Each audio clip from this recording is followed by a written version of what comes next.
कमरे में सो रहा था मासूम बेटा। दूध पिलाने आई माँ तो निकल पड़ी चीख। घर वाले सोच रहे ये कैसे हो गया।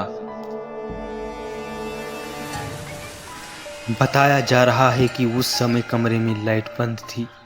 रोशनी कम होने के कारण लेटा हुआ बच्चा दिखाई नहीं दिया।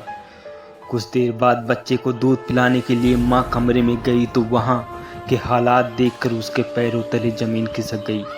उसने बिस्तर के नीचे से बच्चे को निकाला, वह बेहोशी की हालत में था। हाथरस गांव अड़ोली में कमरे में सो रहे बच्चे पर अनजाने में परिवार के सदस्य में बिस्तर इकट्ठा करके रख दिए। कुछ देर बाद परिजनों को इसकी जानकारी हुई, तब तक बच्चे की दम घुटने से मौत हो चुकी थी। गांव निवासी अर्जुन सिंह हासियान में फोटो स्टेट की दुकान करते हैं। उनका एक ही बेटा था।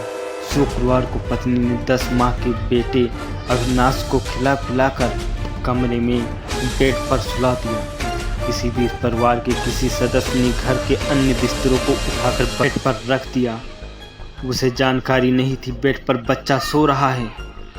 बताया जा रहा है कि उस समय कमरे में लाइट बंद थी। रोशनी कम होने के कारण लेटा हुआ बच्चा दिखाई नहीं दिया। कुछ देर बाद बच्चे को दूध पिलाने के लिए माँ कमरे में गई तो वहाँ के हालात देखकर उसके पैरों तले जमीन खिसक गई। उसने बिस्तर के नीचे से बच्चे को निकाला, वह बेहोशी की हालत में था। परिजन उसे गांव के ही डॉक्टर के पास लेकर पहुंचे, जहां डॉक्टर ने उसे मृत घोषित कर दिया। यह सुनकर परिवार में कोहराम मच गया। बच्चे की मृत्यु की खबर पर दादी और बुआ बेहोश होकर गिर पड़ी। उनका हसायन के अस्पताल में इलाज कराया गया। इधर शाम को परिवार वालों ने बच्चे का अंतिम संस्कार कर दिया।